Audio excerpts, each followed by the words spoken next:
Welcome, everyone. Thank you so much for joining us today to discuss FERC's recent large load orders.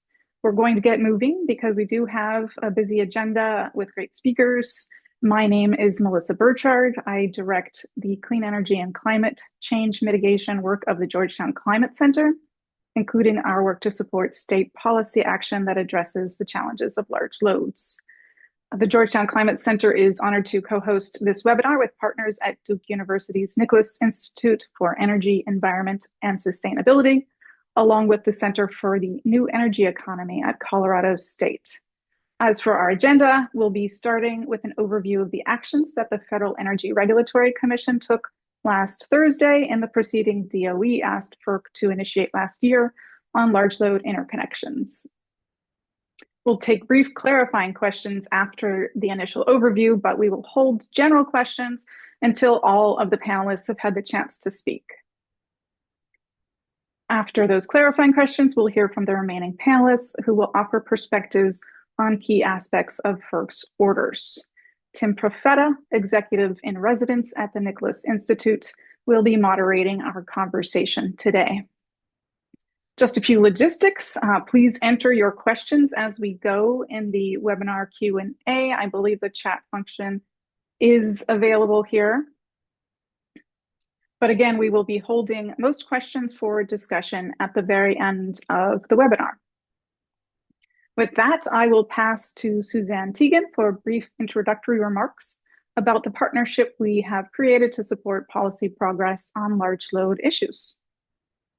Thank you, Melissa.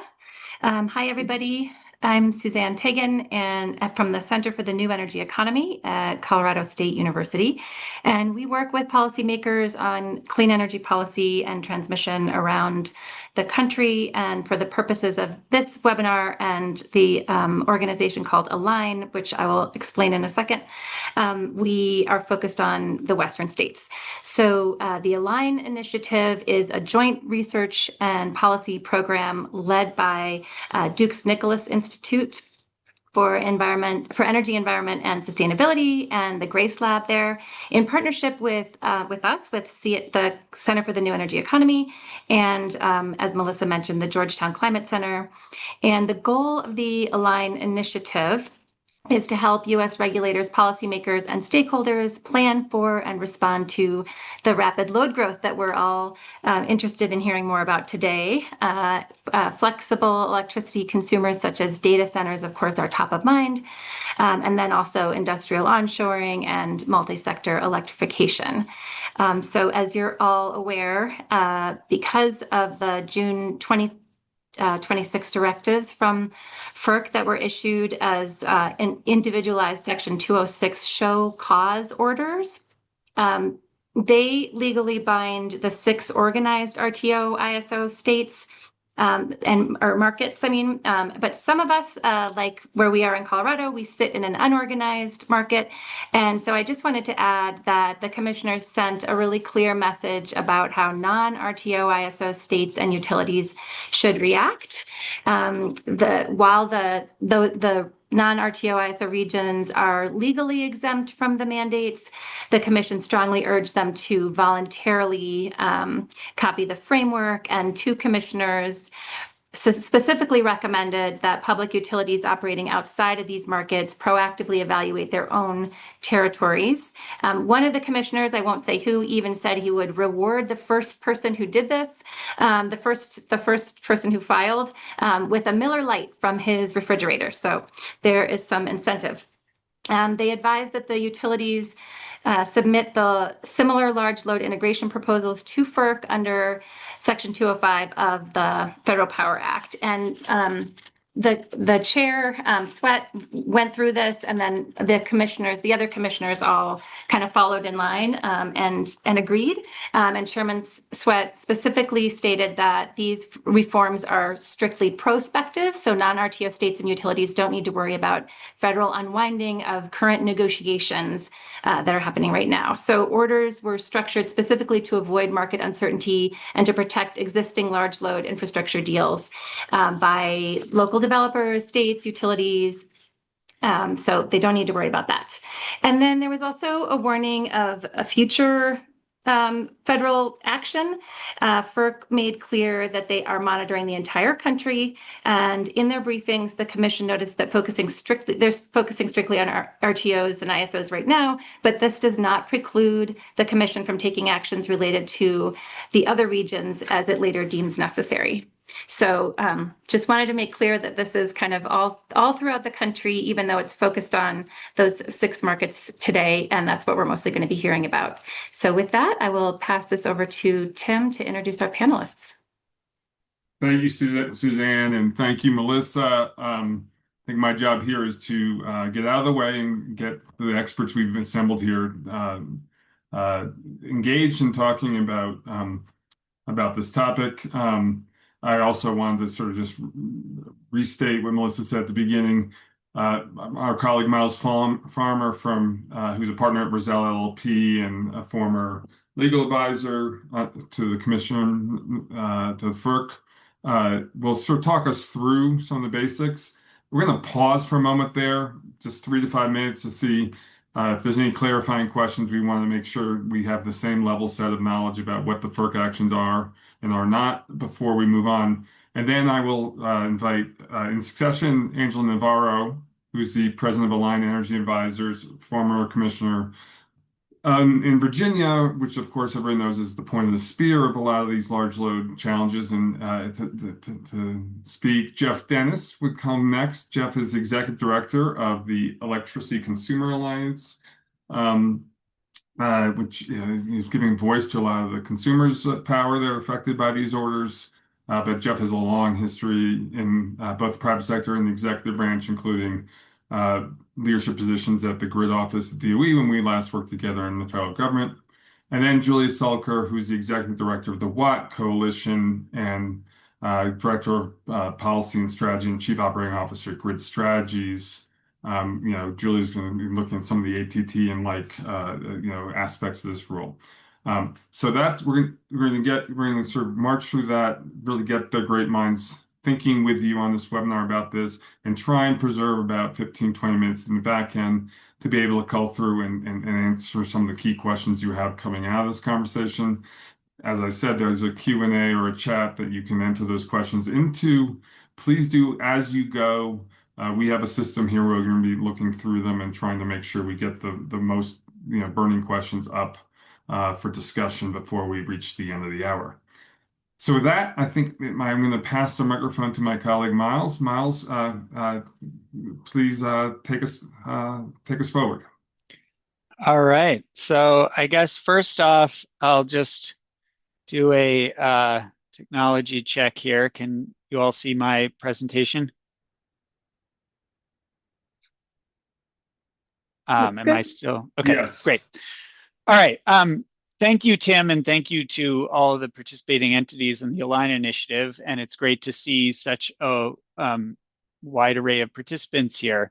As Tim mentioned, I'm a partner at Roselle. We are a relatively new boutique energy law firm founded last year. As Tim mentioned, I was an advisor to a commissioner at FERC. I also have a background in state regulation in New York. My colleagues formerly held senior positions at FERC and at DOE, and we do a lot of work at this intersection of state jurisdiction and FERC. So I'm going to zoom through this presentation. There's a lot here, but there's also some other great speakers to unpack it further. So apologies that I'll be kind of moving through some complex material quickly. So first off, as I think probably everyone recognizes, the Commission acted through show cause orders rather than issuing a notice of proposed rulemaking, although it has still left that on the table. So the first question is, what is a show cause order? And the Commission has issued one of these for each of the 6 RTOs. It's an order that finds that the tariff may be unjust and unreasonable or unduly discriminatory, and it offers the entity that the show cause order applies to an opportunity to come forward and say either, number one, why the tariff actually doesn't have a problem, why it is just and reasonable, or 2, explain changes that entity is making to fix the issues that FERC has identified. And here the Commission has very strongly encouraged entities to come forth with the latter approach, to file Section 205 proposals to fix things. I think that all indications by FERC are that while this initial finding that the tariff may be unjust and unreasonable is preliminary, the Commission seems quite convinced that there are significant issues that need to be addressed. And I'll get into the number of issues the Commission has identified. But first, from a procedural schedule, it's important to note these are formally contested proceedings that parties do have to intervene in order to participate. So that deadline is 21 days from the issuance of the order. Each RTO is also responsible for putting together an informational report on resource adequacy issues that may be emerging from the connection of large loads. That is due in 30 days. The show cause order sets a 60-day deadline for responses, but very importantly, the Commission indicated that it will consider abeyance requests from the RTOs. That abeyance request would be a filing from an RTO that explains the RTO's plan to file a Section 205 filing to fix things. The Commission has indicated it will not reflexively grant those abeyance requests. They do need to have a bit of detail on how the RTO plans to address the issues that the Commission has flagged. But should the Commission grant that abeyance request, then there would be an additional potential up to 90 days.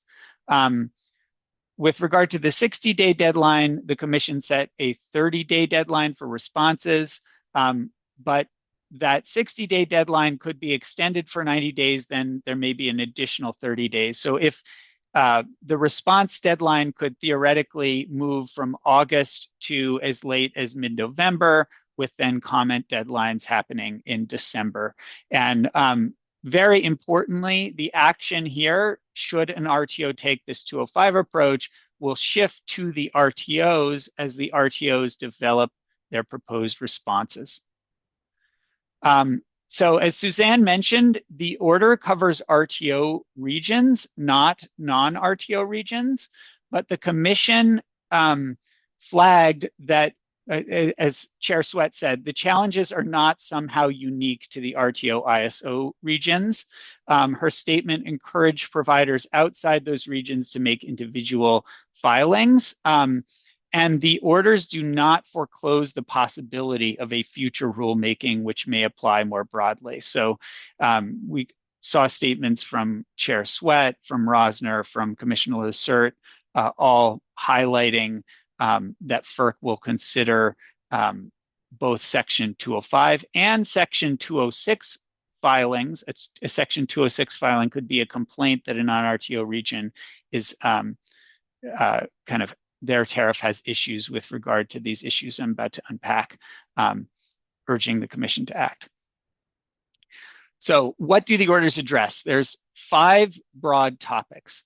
The first is the orders suggest that there needs to be a large load transmission service and study request process. The orders suggest a definition of large load of above 50 megawatts connecting to lines that are more than 69 kV. The process is kind of loosely modeled on the SPP approach, which does provide in its tariff a transmission service request process. The Commission suggests there could be rolling applications, non-refundable fees, escalating readiness deposits, as well as mandatory review of alternative grid-enhancing technologies, and that these studies of such requests should take place expeditiously. The Commission suggests whether a 60 to 90-day study deadline may be appropriate, and also suggests ongoing operational requirements that may be required for such loads: telemetry, ramp rate limits, remote disconnect, et cetera. Second, the Commission suggests that protections are needed in order to prevent cost shifting that may occur if a large load does not materialize. And there's two key actions that the Commission takes in this regard. The first is a transparency measure. The Commission recognizes that states have a very important role in apportioning the transmission revenue requirement among different retail customers, and that they may not have the information they need should they want to assign the cost of network upgrades driven by large load customers to those customers. And so there's a kind of number of data requirements that the Commission creates with regard to costs that may be driven by such requests. In addition, the Commission suggests that RTOs need a pro forma cost recovery agreement between the RTO, the transmission owner, and the eligible customer, providing for minimum contribution secured by credit support. The Commission notes that there are already, in many cases, large load tariffs or voluntary cost recovery agreements between the retail customer, the large load, and the transmission owner, and ask for briefing on the extent to which that may stand in for this agreement. Although the Commission identifies a risk of wholesale cost shifting that may occur if a large load fails to materialize, for example, across zones where infrastructure goes unused. Third, the Commission acted with regard to co-location and behind-the-meter generation, modeling its action here or following on a specific proceeding that the Commission has initiated in PJM. Here, the Commission has suggested that there need to be clear rates, terms, conditions, and study procedures for interconnection customers serving co-located load. Also, setting forth that there's a risk with behind the meter generation above a certain size of a customer, if netting occurs, kind of not paying for transmission service, but nonetheless using the grid. And so there is kind of a set of procedures modeled off of these PJM orders in that regard to provide for accounting, and then also for ancillary services charges to be billed on a gross demand basis. In addition, and relatedly, the Commission requires new transmission services for flexible and for co-located loads. These are also modeled loosely on that PJM co-location order. And the Commission suggests that three different types of services are needed here. First, interim non-firm network service, interim NITS, which would allow customers to get curtailable service while waiting for network upgrades to be built when they are requesting a full network integration service. Secondly, permanent firm and non-firm contract demand service, which could apply on a, I'm sorry, I'm seeing Tim, I'll try to go faster here. Okay. But would allow a customer to connect and be curtailable up to a requested amount of service lower than their full load. That's the permanent firm, and then non-firm kind of generally curtailable. So this would allow flexible loads to connect faster and pay for the service that they actually need, potentially reducing unnecessary build out of the system. Finally, there is an interconnection process for generators, loosely modeled off of the SPP HILGA process, which would require a tailored, expedited generator interconnection study and service process for generation serving electrically proximate loads, which is a little bit distinct from co-located. Co-located could be included here, but electrically proximate is within two substations. And this would help facilitate bring your own generation. It allows generation to connect more quickly to serve a local load, while at the same time then potentially getting studied for full service after those network upgrades can be identified and built. So a key thing here is that this is a narrower basis for jurisdiction than the commission was suggested as part of the ANOPR. FERC asserts its exclusive authority over the process for studying transmission service to large loads. Commissioner Chang emphasized this. It does not pursue the broad assertion of jurisdictional authority that was contemplated in the ANOPR, where that ANOPR had aimed at the interconnection process for large loads writ large. So The states retain an enormous amount of authority over large loads. I think that Angela Navarro is going to unpack this further. One thing that I would highlight here is that with regard to the interconnection process, this interplay between a state jurisdictional interconnection process and the FERC jurisdictional transmission service request process will be very important. States retain full authority over the interconnection at the distribution voltage level, but even at the transmission level, states could still have interconnection processes in place so long as that regulation is done in a manner that is consistent with this FERC jurisdictional process for transmission service requests. So this unpacks that. How does the FERC process work? It's the eligible customer, which is the customer that requests transmission service. So in many cases, that's going to be the load serving entity that goes in and requests that service. The commission notes that there can be cases where, pursuant to state authorization, an unbundled retail transmission customer can, like a large load could directly get service, but that is only where, pursuant to state law, that service is allowed. In many cases, it will be the utilities that are coming in and requesting transmission service.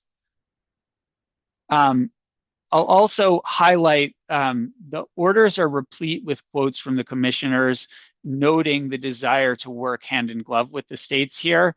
The commission has clearly attempted to take an approach that works with the states and recognizes the joint and overlapping authority. And also the orders here, I would argue, provide tools for the states. So for example, the non-firm transmission service and study process, it creates an operational framework for non-firm transmission service, which the states could then use in following through with their own mechanisms to prioritize flexible interconnection or have those state processes account for the flexibility of loads. This process for generator interconnection for electrically proximate generation and load could help enable bring your own generation programs that states may create. And then finally, there is a very significant portion of the order that gets into cost transparency, aimed at assisting states with regard to their own regulatory role in apportioning costs among retail customers.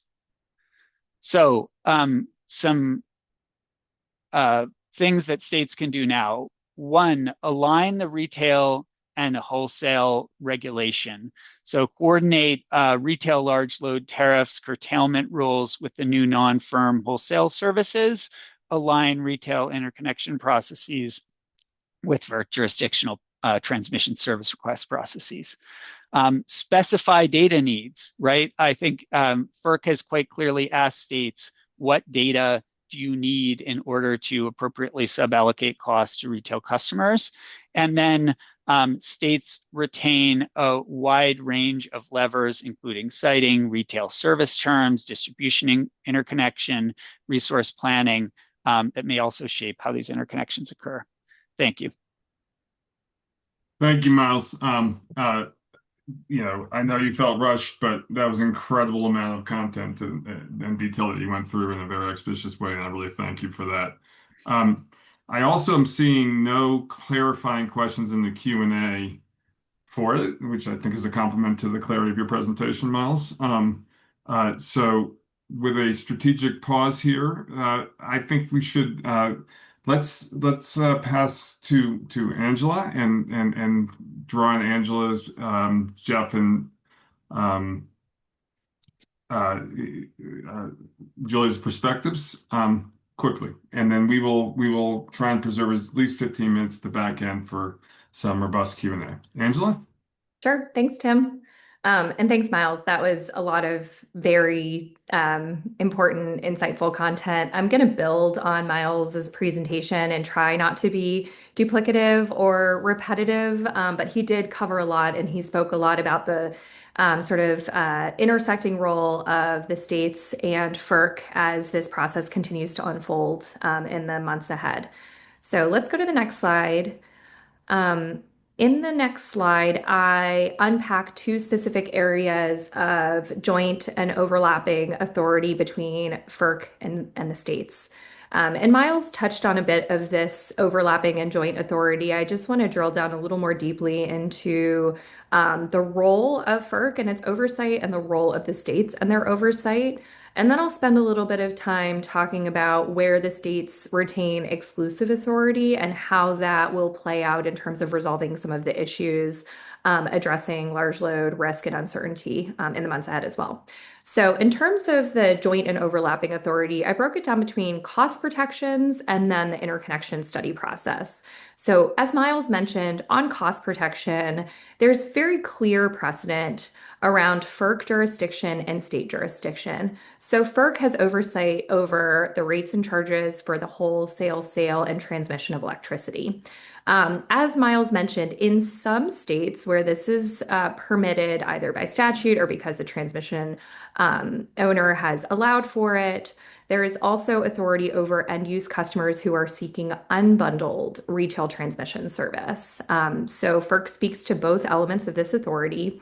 And as Miles mentioned in their show cause orders, they provide three specific directives on cost protections that they would like to see the RTOs and ISOs address. He mentioned transparency on network upgrade costs. As we've discussed, states have a very important role in allocating transmission costs to end-use retail customers.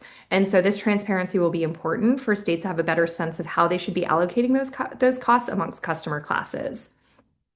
FERC also included the pro forma cost recovery agreement between, and I have here PJM because I spent quite a bit of time reviewing that show cause order, but it would be between the RTO or ISO, the TO, and the eligible customer who is taking transmission service. And this could be important because it, again, can address these potential stranded asset risks or risk minimization in terms of ensuring that the large load customer is bearing the cost of the infrastructure that it's causing. And then finally, FERC addressed the mechanisms to ensure payments are credited toward the transmission owner's transmission revenue requirement. So that's just ensuring that the transmission owner itself gets cost recovery. But on the state side, there's still incredibly important authority around the retail rate allocation between large load customers and other customer classes. And the way that the states have traditionally been handling this over the last couple of years is addressing specific rates and charges associated with the sale, retail sale to large load customers in large load tariffs, which are really aimed at minimizing stranded asset risk and minimizing the risk that other customers are going to pay for costs, and in rate cases and cost recovery dockets, which is really where the commissions typically look at allocating specific costs to various retail customer classes. The other area is on study processes. So as Miles mentioned, FERC addressed this study process for transmission requests, and they included a couple of specific asks. The first is identifying who qualifies, so which loads should qualify, and they provided some direction there. The study timelines for these interconnection requests to give some clarity on the uncertain study timelines that we're currently seeing in RTOs and ISOs across the country. And also some direction on commercial and financial readiness requirements, which we're starting to see states impose, often via large load tariffs. But this would require it at a higher level at the RTO and ISO level, and it would give consistency across these various jurisdictions. FERC also included specific provisions around new transmission service, and Miles spoke to that, so I'm not going to go into great detail. But those are important because, as Miles mentioned, the ways in which customers can take firm or non-firm transmission service will impact state planning as well. And then on the state oversight side, there's still oversight over distribution voltage interconnection. And it includes a lot of the same items that FERC is exerting jurisdiction over the RTOs and ISOs. So the terms and conditions of service, study timelines, and then again, the commercial and financial readiness requirements. So let's go to the next slide. I'm going to briefly provide an overview of areas that are still exclusive to the states, which I think is really important to identify how states can continue to take action. So the first here is just who the utility is serving the customer, so the utility service territory. That is state jurisdictional. So state utility commissions are the ones that regulate the state retail utility franchise that defines the geographic service territory of each utility. And in retail choice states, while a large load customer might be able to shop for retail service, they're still paying distribution rates to the incumbent distribution utility. In vertically integrated states, the customer has no ability to shop, so they're paying for their full cost of service to that utility. And the states have the authority to regulate the terms and conditions of service in those vertically integrated states as well. On generation, so the FERC action last week addressed when large load customers are bringing generation, whether it's co-located or BYO generation. And the states have a role in regulating the facilities that generate electric energy. And that includes siting, construction, and then the physical regulation of the generating facility. So it's important to note that the states have environmental permitting, CPCN or Certificate of Need Authority, and oftentimes those new generators that a large load customer may be pursuing still need to go through state permitting.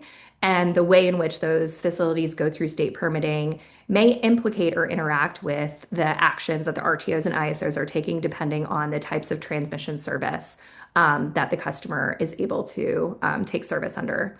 And then specifically in vertically integrated states, the regulators have a higher level of oversight relative to integrated resource planning processes, cost recovery for generating facilities, and then state rules on self-generation, cogeneration, net metering, and how large load customers can bring new generation to the grid. And then my last slide. So I'll just briefly touch on the last area of jurisdiction that's exclusive to the states, and this is pretty self-evident, but it's over distribution facilities and then the siting and permitting of the data center itself. So the states regulate facilities that are used in local distribution. That includes the poles and wires that connect data centers who are connecting at distribution voltages. So states regulate the interconnection process there. As I mentioned, some states are including heightened commercial and financial readiness requirements. They regulate how the utility recovers their cost of distribution service and how the utility can impose protective terms on large load customers who are taking distribution service. Again, many of those are via large load tariff provisions. And then lastly, just the siting and permitting of the data center itself. So states often either between local jurisdiction and state jurisdiction regulate the zoning and land use approvals, state environmental approvals, and local impact reviews, and then economic development opportunities. So all of these are relative to how the state regulates where the data center is located and how they are taking service under the grid. So with that, Tim, I'll turn it back to you. Wonderful. Thank you, Angela. I'm going to just immediately pass over to Jeff Dennis to provide comments from a consumer perspective on affordability, other aspects, and really invite Jeff to draw on his vast experience across this sector as well. Jeff? Thanks, Tim, and thanks to Miles and Angela for so much great context and information here. Let me try to build on this a little bit by providing that customer perspective and really put FERC's actions into the context of what we have heard from customers about their needs when it comes to this moment that we're in with respect to large load growth on a really massive scale, load growth that really is sort of central to a lot of our economic growth and national security objectives, and at a moment when affordability pressures are rising. These are all coming together at the same time. So the Electricity Customer Alliance that I represent, just so folks have some idea of who we are, is a multi-sector coalition. So our members range from large hyperscale data center companies, large manufacturing and industrial entities, and then we also bring in other interests into our customer side interests into our work, including residential ratepayer advocates through our advisory committee structures and others. Again, with the goal of really elevating customer voices writ large. So I talked a little bit about this moment that we're in there at the beginning. And as a group, as ECA, working with all of those different kinds of loads, we have really sketched out 3 policy pillars where we think action is necessary to meet this moment in a way that addresses this new demand, but also equally, if not more important, addresses that affordability imperative we talked about. And so those three pillars first are acknowledging and addressing head on that speed to power is absolutely essential for these large loads, and that is what they are pursuing. So policy and regulatory tools really have to address that speed to power priority, but in a way that protects customers. And so that can be ensuring that they can use more behind the meter generation, adopt co-location, bridge solutions, sign PPAs to underwrite construction, access alternative suppliers, all of these strategies that can quickly get power to these loads while protecting existing customers. Expanding existing structures through GETs that I know we're going to talk about, also really important to that pillar. The second pillar, though, is ensuring that we have a focus on long-term grid planning to integrate these new large loads into the system. By and large, these new large loads, even as they pursue bridge solutions today, want a grid interconnection. And they want that grid interconnection for the reason we built the grid in the first place: enhance reliability, increased economies of scale. And so solutions really have to emphasize and provide a path for these large loads to be integrated in the long term. And then finally, affordability, improved transparency, and better grid governance have to run through really every policy action that we see regulators and legislators take in this moment.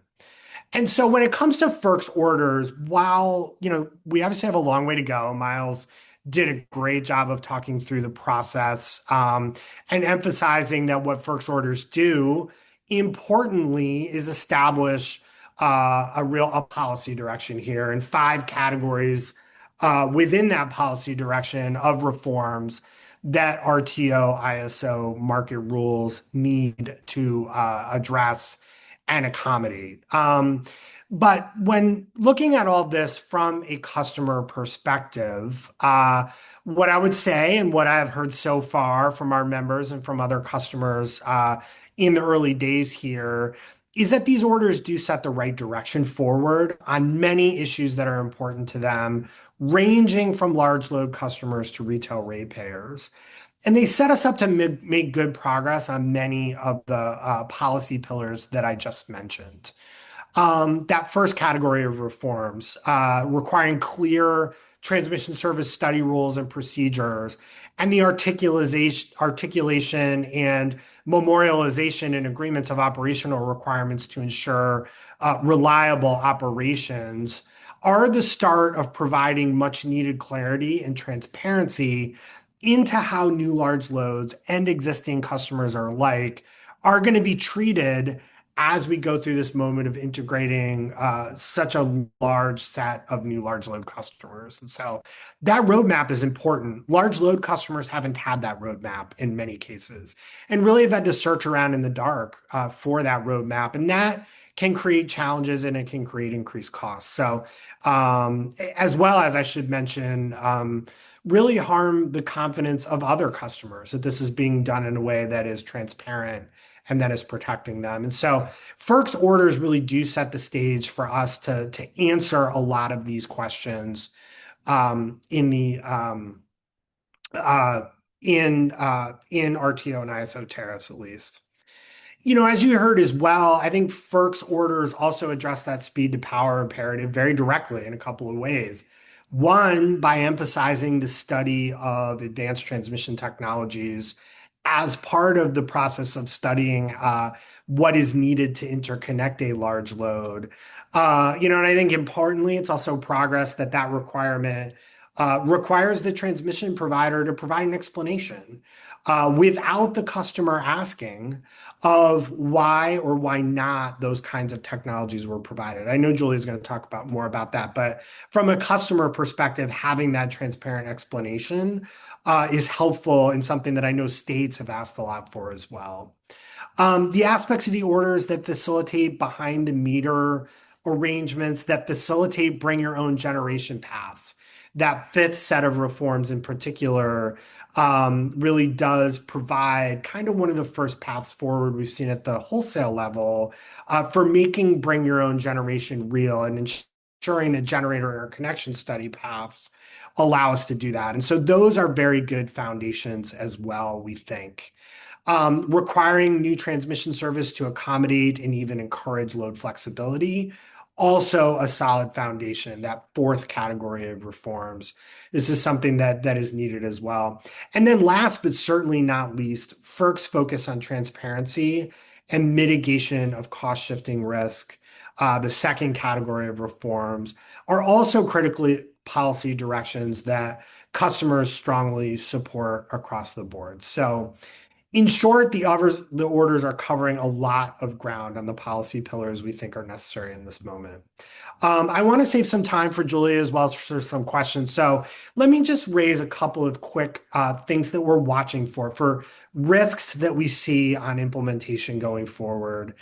I think one of the first risks is that while this approach of using 206 orders, I think is a good one because it does prioritize speed and it does recognize that regions necessarily are not alike.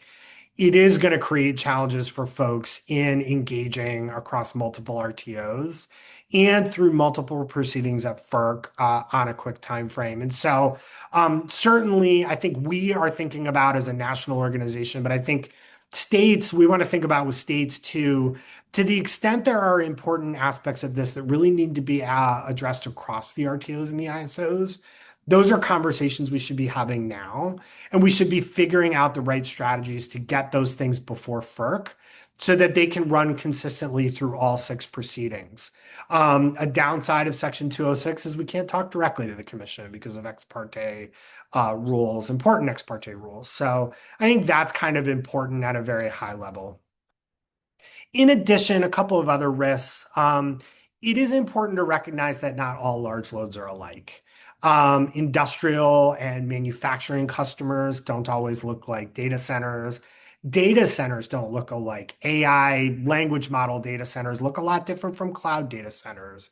And so their impacts on grid costs and reliability, which are really FERC's core central focuses in these 2 orders, will be different. And the compliance process is going to have to figure out how to recognize that and adjust for it. We have heard some concern about blanket large load definitions based on megawatts, and you heard FERC has kind of preliminarily adopted one here at 50 megawatts. And so, that as well as the basis for those minimum payments that eligible customers will make to recognize large loads on their systems is also, I think, going to raise those issues. Angela did a good job too of talking about the challenge of lining all of this up with state regulation and in particular with state cost allocation mechanisms, which really are where all of our goals for making sure that large loads pay their own way actually are met. And so I think there are some questions. While the transparency around transmission costs is welcome and necessary, will it be sufficient? And will it facilitate the ability of states to execute on cost allocation through their own mechanisms? Also, we haven't talked a lot about this yet, but there was a question in the chat about this as well that maybe I can answer now, which is, FERC says you've got to have these 3-party cost recovery agreements between the RTO, the transmission owner, and the eligible customer. There's going to be a lot of work needed to make sure those line up with large load tariffs. And there was a question about, is there potential for conflict? I think there is. If RTOs in designing those agreements and transmission owners in designing those agreements aren't carefully calibrating them to large load tariffs. And so there's open questions there for sure. And then the last thing I'll mention is around large load flexibility, which it's really, really important that new transmission services recognize that potential and facilitate it. But it's also important to remember that large load flexibility isn't just a matter of curtailment. It's also a matter of making sure that we're addressing holistic flexibility, that we're accounting for the contributions that on-site generation can be making in the long term to grid reliability and stability. And so those transmission services seem to only address that curtailment part of the equation.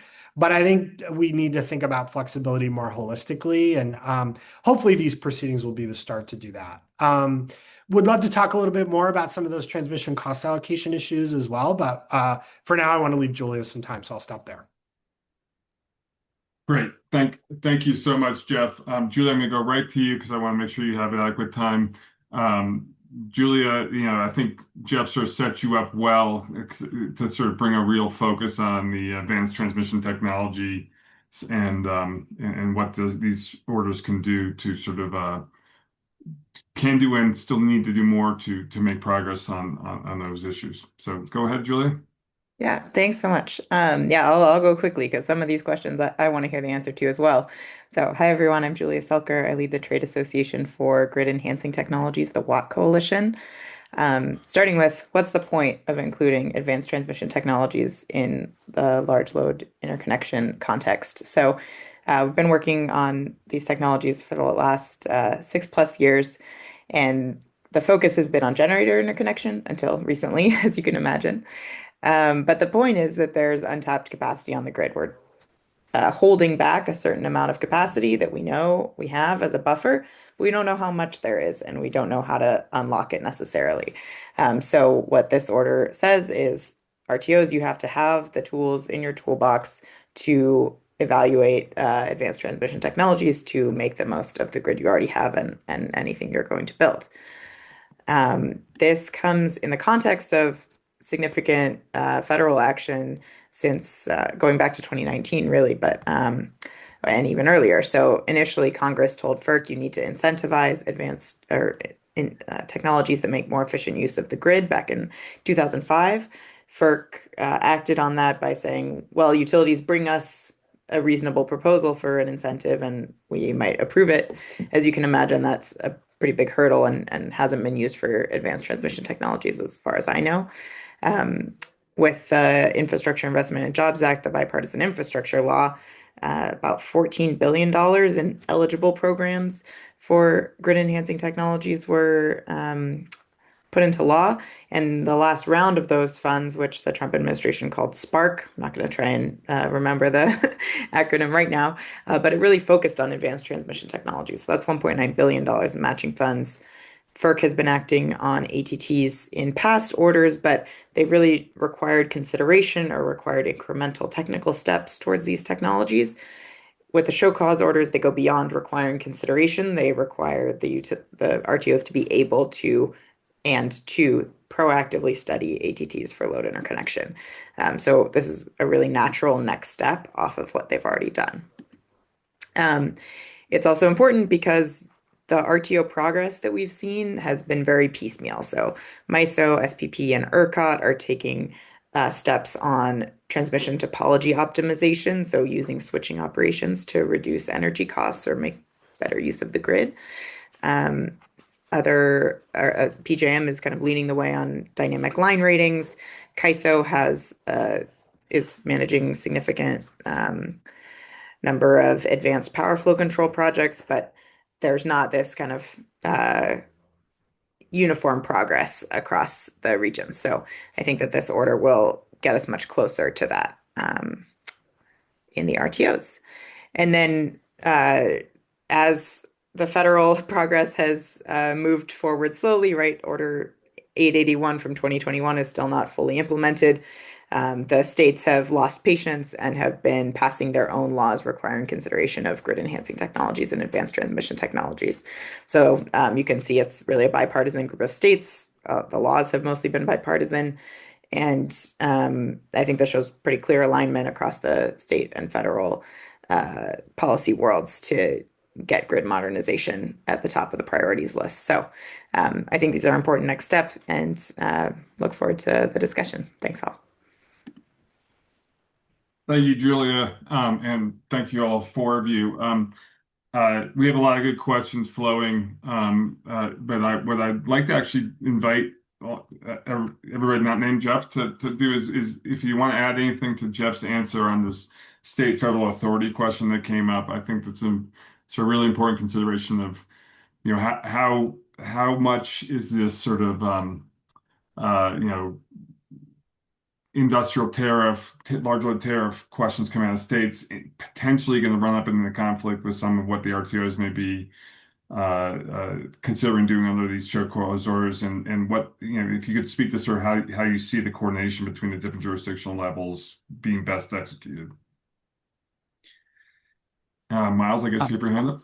Yeah, so I would highlight that this is an issue both with regard to the cost recovery agreements and the regulation of kind of transmission of cost apportionment and also the studies, but that it's both potential for conflict and potential for synergy. So, for example, I don't think it is fully clear when a state has its own state-regulated interconnection process how that will interact with the FERC jurisdictional transmission study request process.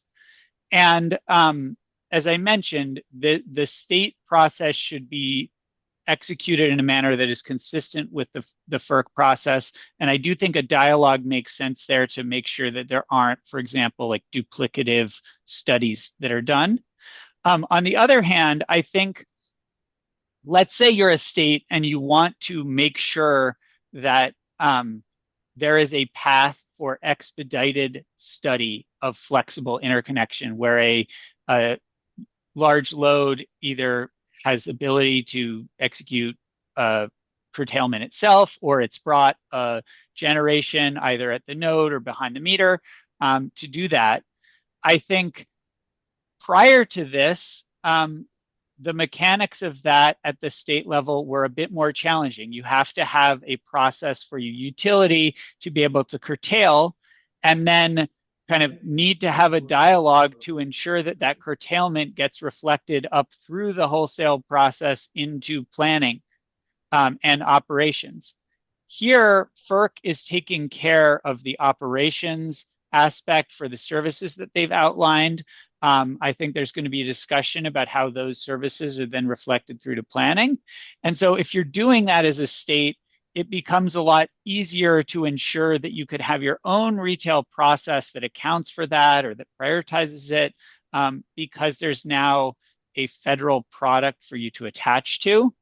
But I think in both these cases of the cost recovery agreements and the studies, it makes a lot of sense for states to flag for the commission how they want to do things and kind of raise their hand of what information they need at the federal level and what they would like to enable at the state level, because I think there is a willing audience in the commission that wants to listen to those state concerns and make sure that there's flexibility to do that. And kind of the quicker that the overlap is unearthed, the easier it will be for the commission to respond. Thanks, Miles. With the permission of my colleagues, let me try and, I'm looking at the clock and going, let's get a couple of the other topics that were raised. We will be posting recording and slides, I believe. And so we would also invite continuing dialogue past the next 6 minutes. I want to talk about the question we had that came in on co-location. The question was, is it correct to interpret the order as allowing large loads that are co-locating or proximate locating with their own generation to jump the queue ahead of other qualified facilities or other power producers? I think that's an important question for those who've been in the queue a while and are considering some of the non-large load implications for the evolution of our grid. Any of my colleagues want to speak to that? I mean, I'm happy to take it or to defer to any of the panels. I guess I would not view this as a queue jump as what the commission has required. First off, to be clear, this is a transmission service study request process. There may be other kind of requirements associated with retail service that the states continue to have. The commission has said that that study process needs to account for the flexibility.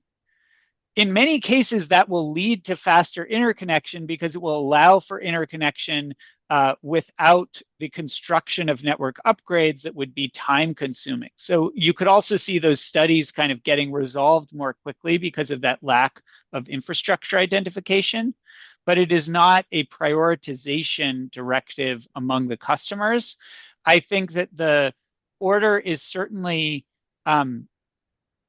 it could allow for a state rule that comes in and provides for prioritization based on customer type to be an overlay. As I mentioned, there's kind of a state gate into this process. So, but it doesn't speak to prioritization itself. Angela?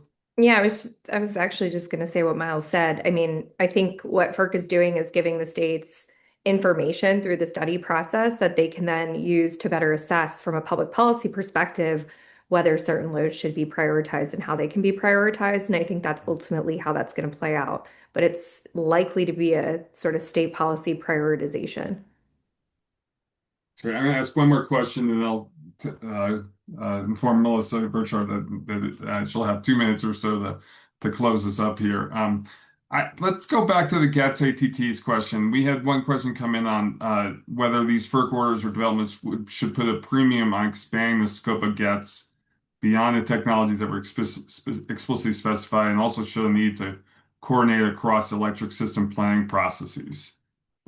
Is that a correct interpretation of how this might, go forward? If the question is about expanding the definition of grid enhancing technologies or the list of technologies that are required to be studied, my position on that is always let's see success on the list of technologies that is already required to be studied, because I don't think that we're there yet. And then, obviously, hope that the tariff provisions that the RTOs respond with are flexible to include future innovation. But yeah, the priority is to take the technologies that are commercially available and not meaningfully deployed in the United States and fix that. All right, I'm going to, having corresponded with Melissa, and I'm just going to take one more question, or one sort of frame question. I'm going to ask all four of you for this as sort of a closed question. We have a lot of people, I haven't looked at our entire list, but I know we have a lot of our state leadership colleagues on the call. We have stakeholders of every ilk on the call. What would you advise states and companies like yours, Jeff's, and advocates concerned about the evolution of grid to do next? What is the next thing that these stakeholders can do to help advance the ball on this issue as these 206 dockets get started moving? I think, Jeff, you already suggested some sort of thing, looking at the cross jurisdictional issues is a very important thing to talk about. What else should people be doing on a very expedited schedule before us to engage this from your perspective? I'm happy to start since Go I ahead, really Angela. dove in on state versus federal jurisdiction. I mean, I think the two biggest areas of overlap are on cost allocation and on the study process itself. And I think there's a very short timeline, as Miles mentioned, for the RTOs and ISOs to respond to FERC, whether that's under 206 or 205. So I think it's really incumbent on the states to work with their RTOs and ISOs on that response, especially because a lot of what's going to be coming out is information that will be incredibly useful to the states in terms of their own authorities on permitting and siting of generation and distribution infrastructure and where data centers are going and how they're going to interconnect and load flexibility and just all of the state policy questions that are ripe are going to be implicated by the information that the RTOs and ISOs provide under those two frames. Who pays and how are these loads studied? All right, I'm going to give rapid fire machine gun, Miles, but or Julie or Jeff, anything you want to add to that? Well, so first off, I completely agree with Angela. And I think as states provide that input, providing as much meat on the bones of your own plans for regulating those subjects as you possibly can on this timeline so that you can set forth how that will work. That will help ensure that the RTO processes that are designed that kind of overlap can be designed in a manner that is consistent with and enables those forms of regulation. All right. Jeff or Julie, it's got to be like two sentences. I'll agree with everything you said about really focusing on the states really should focus on telling FERC what is the transparency they need beyond what maybe this order provides to facilitate that conversation. I think now's the time to do that. Unfortunately, there's not an easy answer to that. Probably it's going to be different in some cases depending on structure of your large load tariff. I also will I'll just throw this out there. We can talk about it some other time. But I also think if you're in a non-RTO region, start asking your utilities why they're not doing the same thing. And if you're not getting an answer, start talking to FERC about the answers or non-answers you are getting, because these problems exist outside of RTOs. Great. Thanks, Jeff. Julia? On ATTs, I'll just say what FERC has required makes a lot of sense. Study ATTs for each customer proactively, but also I would say states should push RTOs to study optimizing the grid at the regional scale so that any individual application or interconnection study is much simpler, right? If you've already found the capacity, then you can plug in, and these technologies are most valuable kind of if you look at the regional scale and optimize. Okay. All right. That was a tremendous machine gun round. Thank you, guys. There's so much more to dig into on this. I hope we've started a conversation that can continue. Jeff, I appreciate your reminder that there's the non-RTO states as well that all, that happen to have the same issues before them. I want to thank Miles, Angela, Jeff, Julia for bringing your expertise to this question so quickly. We hope this was of service to everybody. I want to thank my partners at Colorado State, at Georgetown, at Roselle, and Miles and his partners as we try and struggle these. We will post this. We will make the slides available, and we are here for follow-up conversations and eager to hear from you. So again, thank you everybody for attending and for coming. And we look forward to working with you in the future. Take care.